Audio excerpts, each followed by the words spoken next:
Bismillahirrahmanirrahim and Assalamu alaikum dear students. Hope you are doing good. Today I am going to teach you mathematics of class 7.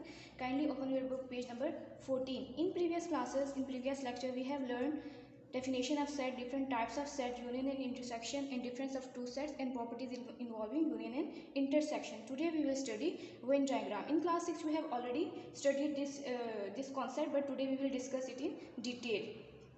What is Venn diagram?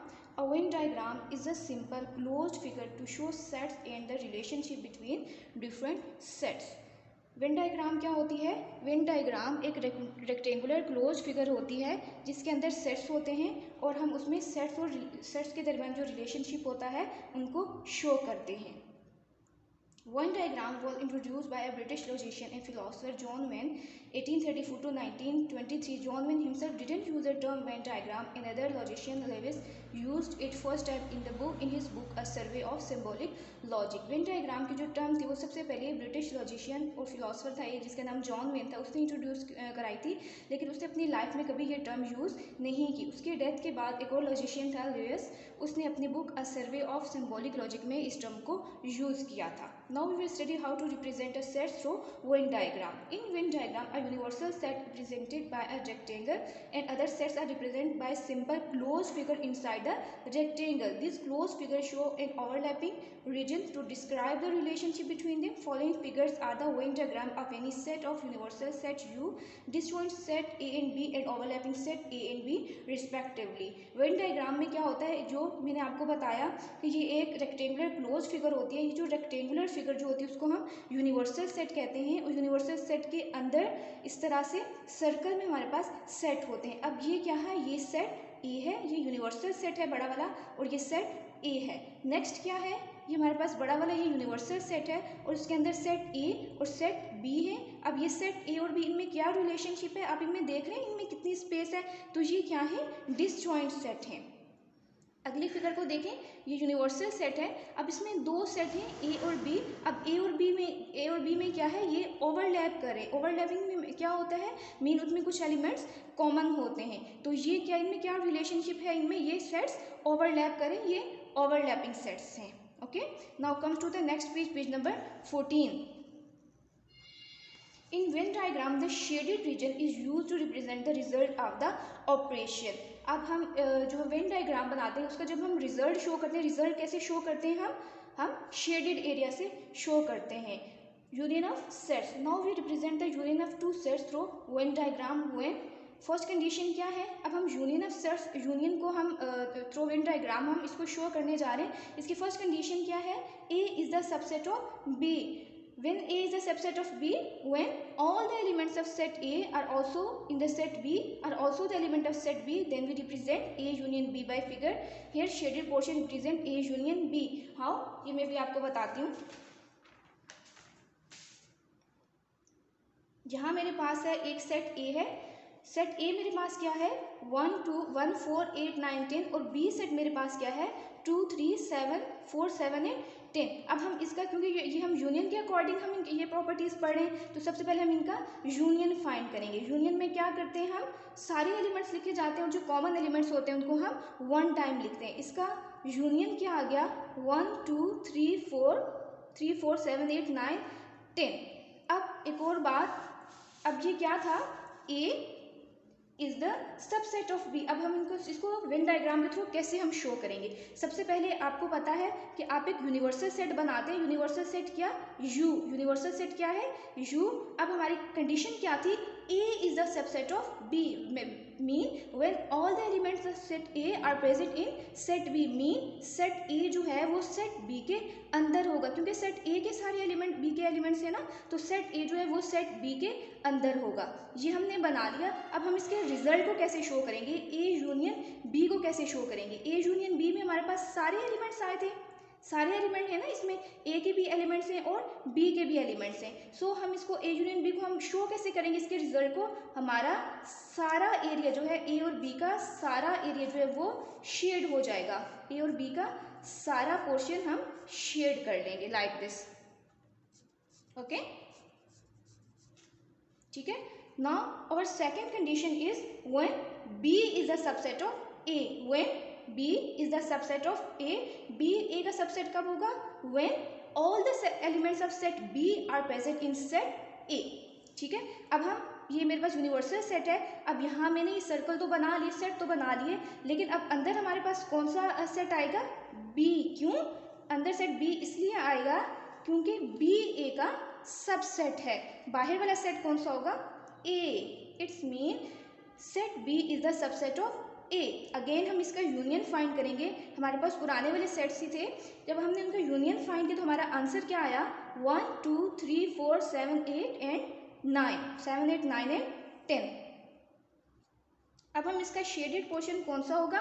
क्योंकि ये हमारे पास जो A union B आया, इसके जो elements थे वो set ए के भी एलिमेंट थे और सेट बी के भी एलिमेंट्स थे। सो हम इसके ए और बी दोनों सेट्स को हम शेड कर देंगे। ए और बी दोनों सेट्स जो होंगे वो शेड कर देंगे, दोनों एरियाज को हम शेड कर देंगे। ओके, और next property is when A and B are overlapping set. Overlapping sets कब होते हैं? आपको पता है कि जब उन दोनों में कुछ एलिमेंट्स जो हों वो कॉमन हों। A and B are overlapping set. Again क्योंकि हम यूनियन के अकॉर्डिंग की प्रॉपर्टीज पढ़े, तो हम इनका पहले यूनियन निकालेंगे। जब हम हमने इनका फाइंड किया तो हमारा आंसर क्या आया? 1 2 3 4 7 8 एंड 9। अब हमने इसका ओवरलैपिंग सेट कैसे बनाया? ये हमारा यूनिवर्सल सेट हो गया, ये हमारा सेट ए हो गया, और चूंकि आप ये ओवरलैप कर रहे हैं, इनमें कुछ एलिमेंट्स जो हैं वो कॉमन है। कौन कौन से एलिमेंट्स इनमें कॉमन है? अगर हम देखें प्रीवियस हमने जो सेट्स लिए थे स्टार्टिंग में, तो इनमें कौन कौन से एलिमेंट्स कॉमन आ रहे हैं? 4 and 10। 4 and 10 are common. So ये हमारा कॉमन पोर्शन हो गया।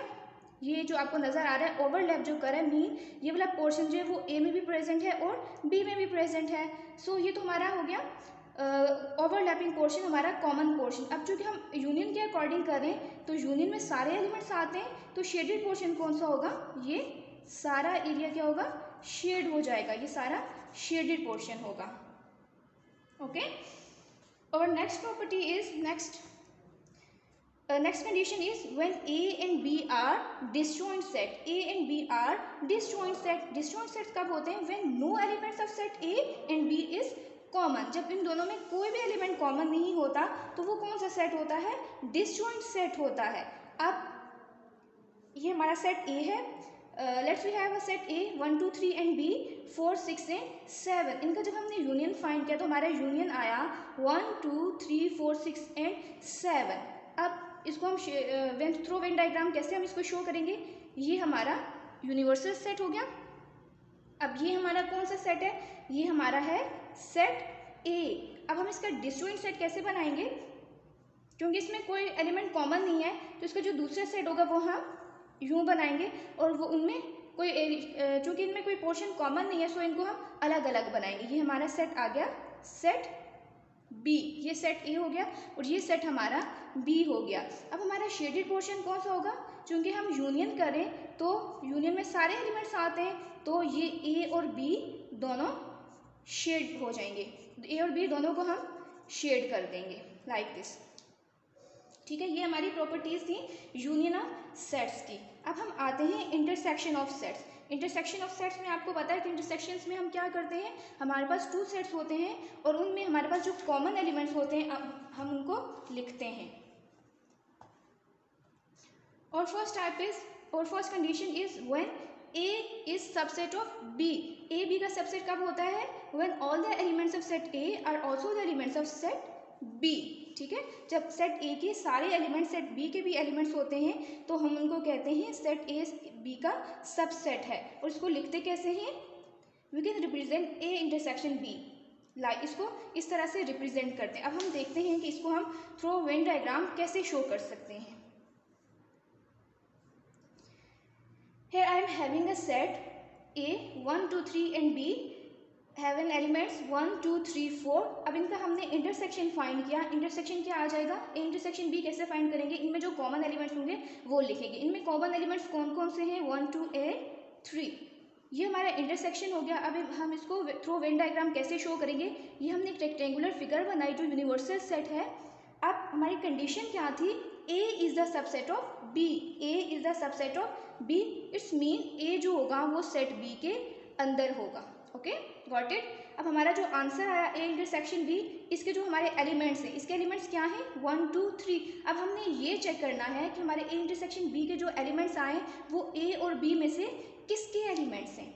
सी 1 2 3 किसके एलिमेंट्स हैं, सेट ए के। 1 2 3 किसके एलिमेंट्स हैं, सेट ए के। ये वाले एलिमेंट्स सेट बी में भी प्रेजेंट हैं, बट सेट बी में कुछ एक्स्ट्रा एलिमेंट्स भी हमारे पास हैं। सो ए इंटरसेक्शन बी जो है वो किस में प्रेजेंट है, ए में। तो हमारा शेडेड पोर्शन कौन सा होगा, ए वाला। शेडेड पोर्शन कौन सा होगा, ए वाला एरिया हमारा शेडेड पोर्शन होगा। Okay, now second condition is when B is a subset of A, mean when all the elements of set B are present in set A। ठीक है, अगेन हमारे पास कुछ सेट्स लिए मैंने। B हमारे पास है 1 2 3 और A हमारे पास है 1 2 3 4। इनका जब हमने इंटरसेक्शन लिया तो अगेन हमारे पास आंसर आया 1 2 3। अब हम इसको थ्रो वेन डायग्राम कैसे शो करेंगे, ये हमारा यूनिवर्सल सेट हो गया U। अब कंडीशन हमारी क्या थी, B is the subset of A। B is the subset of A, mean B set हमारा कहाँ लिखेंगे हम उसको, B सेट जो होगा वो हमारा A के अंदर होगा। B हमारा A के अंदर होगा। Got it. अब हमारा आंसर जो आया था 1 2 3, इसके एलिमेंट्स किसके एलिमेंट्स हैं, इसके एलिमेंट किसमें सारे प्रेजेंट हैं, बी में। सो हमारा शेडेड पोर्शन कौन सा होगा, बी वाला। बी वाला एरिया हमारा शेडेड पोर्शन होगा। Got it. Now our next condition is A and B are overlapping set। A and B are overlapping set। आपको पता है overlapping set कब होता है, जब उनमें कुछ एलिमेंट्स कॉमन हो तो वो ओवरलैपिंग सेट होते हैं। कैसे,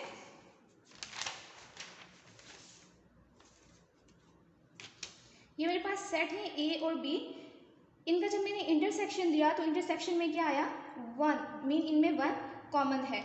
आप देखें ये जो 1 है ये इसके जो ए इंटरसेक्शन बी जो हमारे पास 1 आया, ये जो है ये ए में भी प्रेजेंट है और बी में भी प्रेजेंट है। हम कंडीशन क्या यूज अप्लाई करें, ओवरलैपिंग सेट की।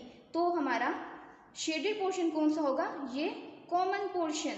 कॉमन पोर्शन जो होगा हमारा ये ओवरलैपिंग है और ये हमारा शेडेड पोर्शन होगा। ठीक है।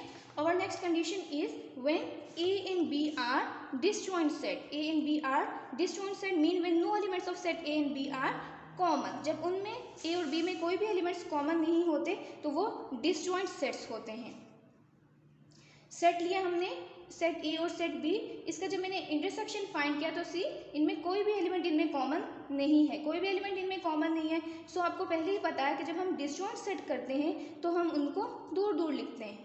ठीक है, दूर दूर लिखते हैं हम इनको। अब चूंकि इनमें कोई भी एलिमेंट इनमें कॉमन नहीं है तो इनमें हम क्या करेंगे, इनका आंसर जो है वो हमारे पास एम्प्टी सेट आया। सो इनमें से हम किसी को भी शेडेड एरिया नहीं करेंगे, किसी को भी शेड नहीं करेंगे। ये हमारी इंटरसेक्शन की प्रॉपर्टीज हो गई। अब हम आते हैं difference of two sets A and B. First condition is A is subset of B. जैसे कि आपको पता है when all the elements of set B set A are present in set B, तो हम कहते हैं सेट ए सेट बी का सबसेट है। मेरे पास यहाँ पे सेट है 2, ए हमारे पास सेट है 1 2 3 और बी सेट हमारे पास 1 2 3 4। अब इनका जब हमने डिफरेंस फाइंड किया, ए माइनस बी फाइंड किया, ए माइनस बी मैं आपको रिकॉल करा दूँ, ए माइनस बी हम कैसे फाइंड करते हैं, ए के हम वो एलिमेंट्स लिखते हैं जो बी में प्रेजेंट ना हो। बट यहाँ देखें, यहाँ तो कोई भी ऐसा एलिमेंट नहीं है जो इसमें प्रेजेंट ना हो, सारे एलिमेंट इसमें प्रेजेंट है। तो यहाँ पे हमारे पास क्या इसका आंसर आ जाएगा, एम्प्टी सेट आ जाएगा। क्या आ जाएगा, नल सेट या फिर एम्प्टी सेट आ जाएगा। इसको हम थ्रू वेन डायग्राम कैसे शो करेंगे, ये हमारा यूनिवर्सल सेट हो गया, ये हमारा ए माइनस बी हो गया। अब हम इसको जो सेट्स है हमारे उनको रिलेशनशिप हम कैसे शो करेंगे, A is the subset of B, mean A set जो होगा, ए सेट जो होगा वो बी के अंदर होगा, ए सेट जो होगा वो बी के अंदर होगा।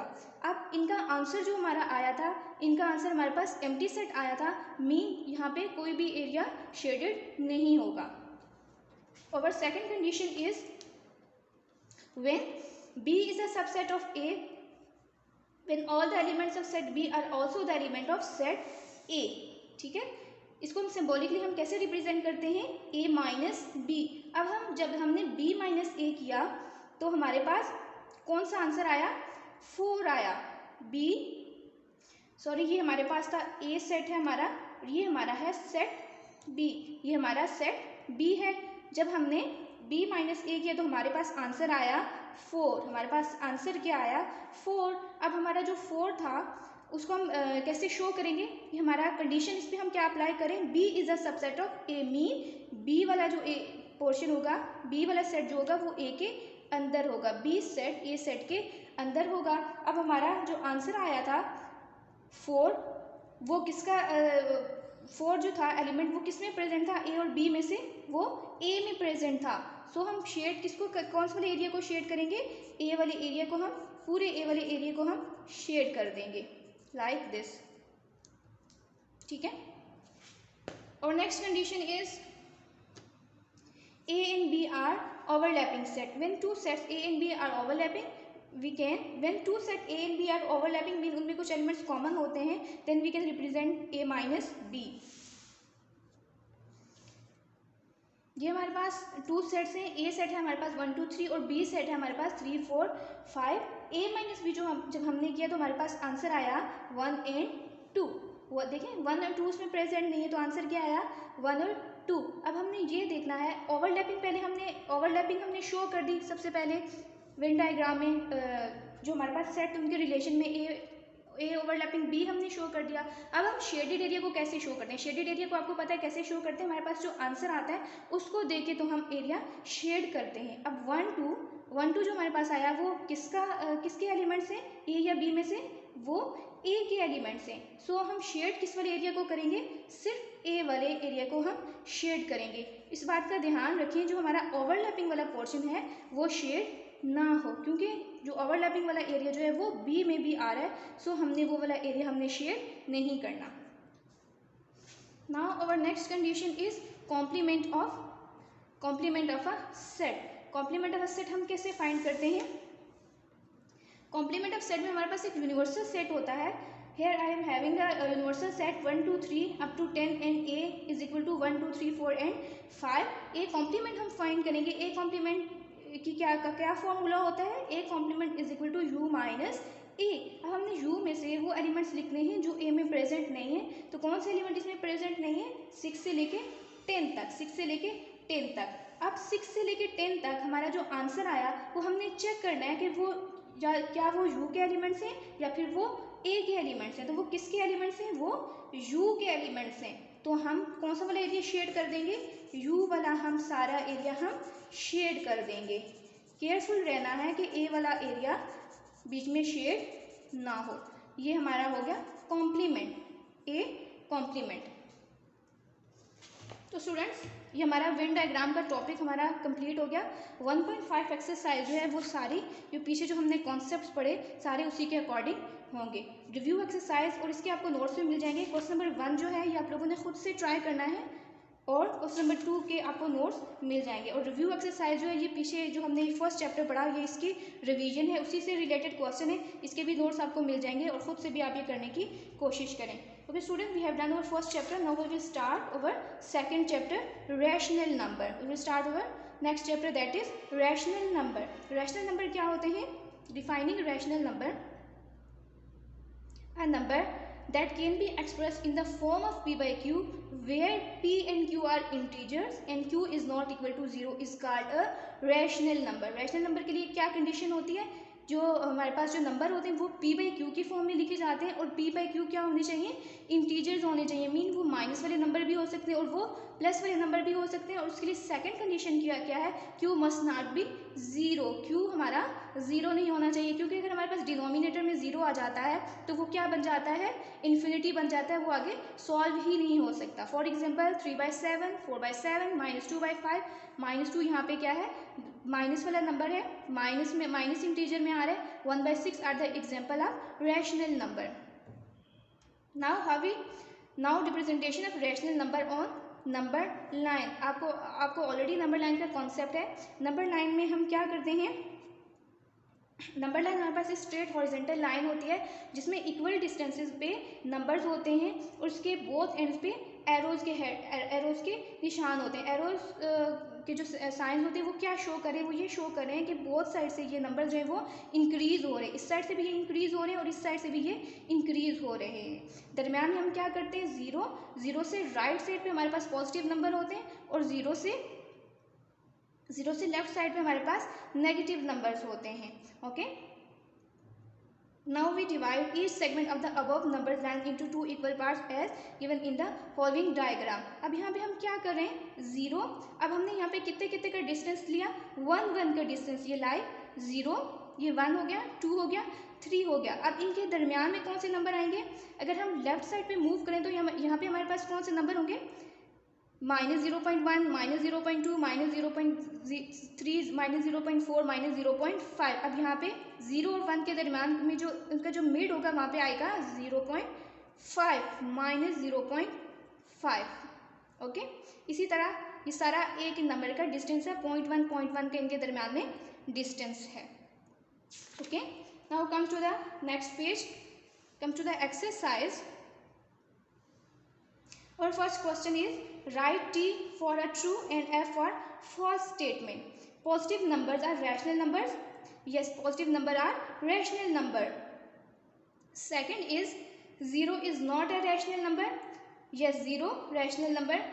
क्या 0 rational number है या नहीं है, 0 रैशनल नंबर है. 0 भी रैशनल नंबर हो सकता है, क्योंकि हमने क्या पढ़ा था, इसकी डेफिनेशन में हमने क्या पढ़ा था, P and Q are integer. तो इंटीजर में हमारे पास 0 भी होता है. सो ये फॉल्स स्टेटमेंट है. Third is, an integer is express in B by Q where Q is not equal to 0. Yes, it's true. Negative numbers are not rational number. It's false statement. In any rational number P by Q, Q can be 0. No, Q must not be 0. Q कभी भी 0 नहीं हो सकता. अगर ये 0 हो जाएगा तो हमारा आंसर जो होगा वो सॉल्व नहीं हो पाएगा. और second question is, represent each rational number on the number line. ये इस क्वेश्चन के नोट्स आपको प्रोवाइड कर दिए जाएंगे. आप स्कूल एडमिन ऑफिस से आके ले लें और फिर वहाँ से देखें आपने अपनी स्कूल की नोटबुक के ऊपर ये काम डन करना है. Okay student, now we have done your work for today. Now it's your task to complete your written work and keep practising. Take care. अल्लाह हाफिज़.